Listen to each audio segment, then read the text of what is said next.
आज का हमारा टॉपिक है स्कूल एनेक्स सॉफ्टवेयर में चालन रिसिप्ट कैसे बनाएं। स्कूल एनेक्स सॉफ्टवेयर में चालन रिसिप्ट बनाने से पहले हमें ये समझना बहुत ज़रूरी है कि एक्चुअल में चालन है क्या। देखिए, स्कूल में क्या होता है कि कोई स्टूडेंट है, उनका जो फ़ी रहता है, फ़ी लेने के दो तरीके होते हैं। पहला तो ये होता है कि आपके स्कूल का जो काउंटर है, रिसेप्शन है, उसके ऊपर पेरेंट्स आकर के, स्टूडेंट आकर के फ़ी पे करें। वहीं पर जो भी कैश का है, अगर आप चेक लेना चाहते हैं, जिस भी तरीके से आपका सिस्टम होगा, आप उस तरीके से फ़ी लेंगे, उस तरीके से पेरेंट्स आपको फ़ी दे सकते हैं। तो एक तरीका तो ये हो गया। और दूसरा तरीका होता है चालन। चालन में ये होता है कि स्कूल के द्वारा पेरेंट्स को एक डिपॉजिट स्लिप दे दी जाती है कि ये डिपॉजिट स्लिप है, आप जितना भी कैश है, जितना भी फ़ी है, वो बैंक में जा करके डिपॉजिट कीजिए चालन के थ्रू, एंड आपको जो बैंक से वापस से स्लिप मिलती है, डिपॉजिट स्लिप, आप हमें स्कूल में आकर के सबमिट कर दीजिए। तो इससे ये रहता है कि स्कूल में पेरेंट्स को सिर्फ डिपॉजिट स्लिप ही सबमिट करनी होती है, बाकी जितना भी कैश रहता है, फ़ी रहता है, वो डायरेक्ट पेरेंट्स को बैंक में ही डिपॉजिट करना रहता है। स्कूल में यूजुअली स्कूल का ये डिसीजन होता है कि उन्हें रिसिप्ट के थ्रू पेमेंट लेना है या फिर चालन के थ्रू लेना है। तो जो सेशन स्टार्ट होने के पहले ये सिलेक्ट करना पड़ता है कि आप किस तरीके से रिसिप्ट लेना चाहेंगे या फ़ी आपके स्कूल में लेना चाहेंगे। एक टाइम पे एक ही सिस्टम इसमें वर्क कर सकता है, या तो आप फ़ी रिसिप्ट में ले लीजिए या तो फ़ी आप चालन में ले लीजिए, दोनों एक साथ वर्क नहीं कर सकते हैं। अगर आप चालन में रिसिप्ट लेना चाहते हैं तो फिर अगर आपका मंथली पेमेंट है या एनुअल वन से इंस्टॉलमेंट है, तो किसी भी तरीके से आप उसमें भी ले सकते हैं। तो आइए हम देख लेते हैं कि हम चालन किस तरीके से यूज़ कर सकते हैं। देखिए, चालन यूज़ करने से पहले इसमें छोटी सी एक सेटिंग होती है, हमें उसे एक्टिव करना होता है। आप यहाँ से सेटअप पे जाइए। देखिए, हम यहाँ से सेटअप पे जाएंगे, यहाँ से लास्ट में आपको मिलता है हाउसकीपिंग। आप हाउसकीपिंग पे जाइए। यहाँ पे आपको ऑप्शन मिल रहा है यूज चालन। चूंकि हम चालन यूज़ कर रहे हैं, इसलिए यहाँ पे हमसे पूछा जा रहा है कि आप चालन यूज़ करना चाहते हैं, तो हम इसे टिक कर देंगे। अभी इसमें ऑलरेडी टिक है क्योंकि मैं यूज़ कर रही हूँ, तो मैंने इस पर टिक किया हुआ है। आप इस पर टिक करके इसे यहाँ से सेव कर दीजिए, देन आप बैक कर दीजिए। हम बैक कर देंगे। फिर यहाँ से हम सेकेंड ऑप्शन यानी कि फ़ी रिसिप्ट पे जाएंगे। देखिए, फ़ी रिसिप्ट पे आएंगे तो आप क्रिएट रिसिप्ट पे जाएंगे, तो क्रिएट रिसिप्ट वर्क नहीं करेगा क्योंकि हम चालन अब यूज़ कर रहे हैं। इसको यहाँ से मैंने कैंसिल किया है।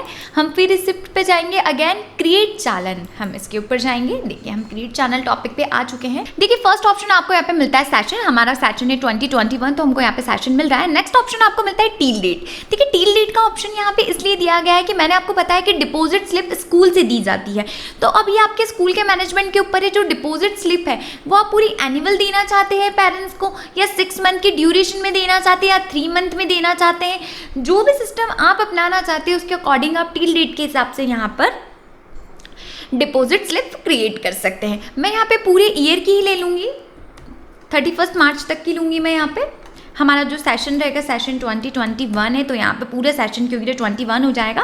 देन आपको यहाँ पे क्लास का ऑप्शन मिलता है, आप ऐसे क्लास सिलेक्ट कर सकते हैं। मैं भी ऑल क्लासेस सिलेक्ट करूँगी। सेक्शन मेरा ऑल रहेगा, मीडियम, ऑल, स्ट्रीम, कैटेगरी, मैं भी सब ऑल सिलेक्ट करके रख रही हूँ। आप चाहे तो आप यहाँ से सिलेक्ट कर सकते हैं। स्टूडेंट, चूँकि मैं सभी स्टूडेंट को ले रही हूँ, तो यहाँ पर मैं ऑल पे टिक करूँगी। मैंने ऑल पे टिक किया है यहाँ पे। देन शो फी। देखिए, जैसे ही मैंने शो फी पर क्लिक किया है तो हमारे सामने स्टूडेंट की फ़ी आ गई है।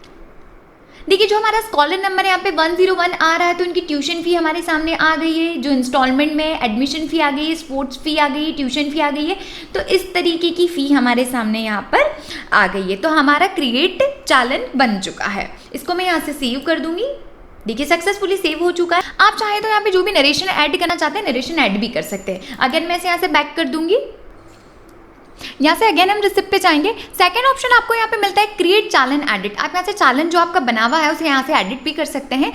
थर्ड ऑप्शन आपको मिलता है चालन हिस्ट्री। आप यहाँ से चालन हिस्ट्री चेक कर सकते हैं। देखिए, चालन हिस्ट्री चेक करने के लिए आप यहाँ से क्लास सिलेक्ट कीजिए। अगर आप कंप्लीट पूरे स्कूल का चेक करना चाहते हैं, सभी क्लासेस का, तो ऑल सिलेक्ट कर लीजिए। मैं भी यहाँ पे ऑल ही सिलेक्ट करूंगी। देखिए, ऑल सिलेक्ट करा तो सभी कुछ ऑल यहाँ पे हो गया। यहाँ पे आपको स्टूडेंट का ऑप्शन मिलता है, बाय स्टूडेंट भी यहाँ से सिलेक्ट कर सकते हैं। Then show.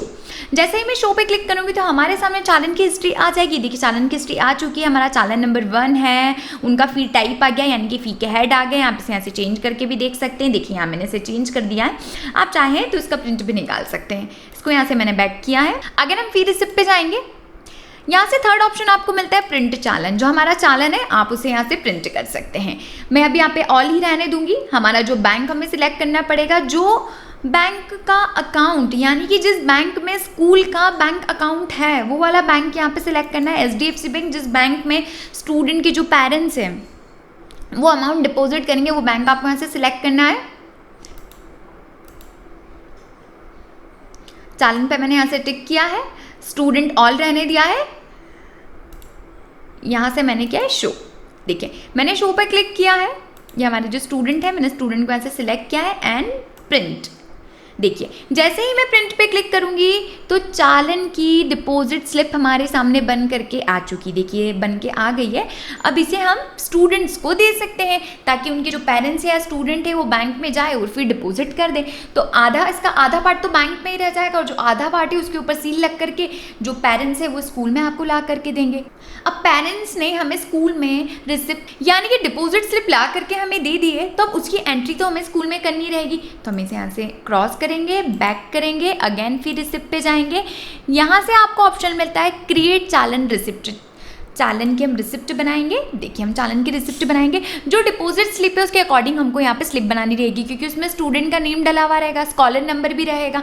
तो आप यहाँ से सिलेक्ट कर सकते हैं। देखिए हमारे जो स्टूडेंट है, मैंने यहाँ से जया को सिलेक्ट करा है, जया नाम के स्टूडेंट को मैंने सिलेक्ट किया, स्कॉलर नंबर भी आप यहाँ पे ऐड कर सकते हैं।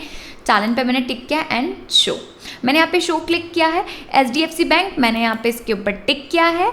Tuition fee, admission fee, sports fee, आप यहाँ पे नरेशन कुछ ऐड करना चाहते हैं तो आप ऐसे नरेशन ऐड कर सकते हैं। बैंक की तरफ से कोई ऐसा नंबर आया है तो आप यहाँ पे नंबर भी ऐड कर सकते हैं।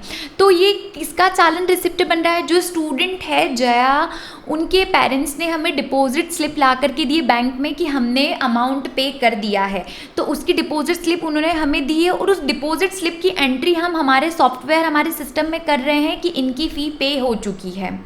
कौन से बैंक में हुई? तो HDFC बैंक में हुई है। तो हेड हमारे सामने आगे की फ़ी के ये टाइप है। इसको यहाँ से हमने सेव किया है। देखिए सक्सेसफुली ये सेव हो चुका है। तो यहाँ पे क्वेश्चन आता है कि जो पेरेंट्स हैं उन्होंने डिपॉजिट स्लिप हमें ला करके दे दी, उसके ऊपर सील लगी हुई है। हमारे लिए एविडेंस तो स्लिप ही है क्योंकि डिपॉजिट स्लिप तो हमने खुद ने स्कूल से दी थी, तो उसके ऊपर सील लगी हुई है। तो क्या वाकई में उन्होंने फ़ी पेमेंट हमारे स्कूल के बैंक अकाउंट में डिपॉजिट किया है या ये सील ऐसे ही लगा लिए कहीं से, क्योंकि सील तो बनाई भी जा सकती है। तो इस चीज़ के लिए आपको रीचेकिंग का ऑप्शन दिया जाता है। इसमें रीचेकिंग में आप आपके बैंक के स्टेटमेंट से चेक करने के बाद ही इसमें अप्लाई कर पाएंगे या इसमें टिक कर पाएंगे कि हाँ वाकई में स्टूडेंट की फ़ी डिपॉजिट हो चुकी है। अभी यहाँ पे जो हमने क्रिएट चालन रिसिप्ट बनाई, ये तो ये हो गया है कि पेरेंट्स की डिपॉजिट स्लिप आई है हमारे पास, तो हमने उसके ऊपर टिक कर दिया कि आई है। बट वाकई में फ़ी डिपॉजिट हुई है या नहीं हुई है, ये अभी क्लियर नहीं हुआ है। ये जो अभी रीचेकिंग का हमारा ऑप्शन हम यूज़ करेंगे, उसके बाद एक करेक्ट रिसिप्ट बनेगी, उसके बाद डेटा अपडेट होगा कि हाँ जया नाम की स्टूडेंट है, इनकी रिसिप्ट बन चुकी है। तो आइए हम वो देख लेते हैं। इसको यहाँ से हमने बैक किया है, हम अगेन फिर रिसिप्ट पे जाएंगे, यहाँ से हम इस ऑप्शन पे जाएंगे, रीचेकिंग वाला ऑप्शन है हमारा ये। देखिए हम यहाँ पे आ चुके हैं। अगेन यहाँ पे हम स्टूडेंट सिलेक्ट करेंगे। अब यहाँ पे वही स्टूडेंट आपको मिलेंगे जिसकी आपने क्रिएट चालन रिसिप्ट बनाई है। सभी स्टूडेंट नहीं आएगी, जिनकी डिपॉजिट स्लिप आई है, डिपॉजिट स्लिप के ऊपर आपने टिक किया है, उन्हीं का यहाँ पर आ पाएगा। तो देखिए जया का हमने किया है तो जया का यहाँ पे आ गया है। हम चालन पर टिक करेंगे एंड शो, मैंने यहाँ पे शो किया है। अब यहाँ पे हम किस कंडीशन में टिक करेंगे कि जो हमारा बैंक का जो स्टेटमेंट है, क्या उसमें HDFC बैंक का जया नाम की स्टूडेंट है, उनका अमाउंट डिपॉजिट इस डेट का हुआ है। अगर उसमें ये वाली चीज़ें हमने रीचेक उसे कर लिया है, अगर उसमें है तो हम यहाँ पे इस पर टिक कर देंगे, यानी कि जया नाम की स्टूडेंट है, इनकी फ़ी स्कूल में डिपॉजिट हो चुकी है। तो हमने इसको यहाँ से टिक किया है, वही फ़ी टाइप है, नरेशन आप यहाँ पे देना। ठीक है, सक्सेसफुली सेव हो चुका है। और अब यहाँ पे रिसिप्ट नंबर आया है and the receipt number is, यहाँ पे आपको रिसिप्ट नंबर मिल रहा है। ये रिसिप्ट नंबर है, स्टूडेंट की फ़ी डिपॉजिट हो चुकी है। तो इस तरीके से आप आपके स्कूल में जितना भी चालन का वर्क है बड़े इजी तरीके से कर सकते हैं। तो जब तक उस स्टेटमेंट की वजह से इसके अंदर कंफर्म नहीं होता है कि स्टूडेंट की फ़ी आई है या नहीं आई है, तब तक इसके अंदर कोई डेटा अपडेट नहीं होता है। एक बार कंफर्म हो जाता है तो स्टूडेंट का अकाउंट्स अपडेट हो जाता है। जैसा कि मैंने आपको पहले भी बताया कि स्कूल एनएक्स सॉफ्टवेयर में अकाउंट्स का जो मेन्यू है उसमें स्टूडेंट के अकाउंट से रिलेटेड सारी एंट्रीज ऑटोमेटिक हो जाती है। एक बार वहाँ से वेरीफाई हो जाता है, कंफर्म हो जाता है, तो अकाउंट्स में स्टूडेंट की एंट्री अपने आप हो जाएगी। तो इस तरीके से आप चालन क्रिएट कर सकते हैं और चालन रिसिप्ट भी बना सकते हैं। Thank you.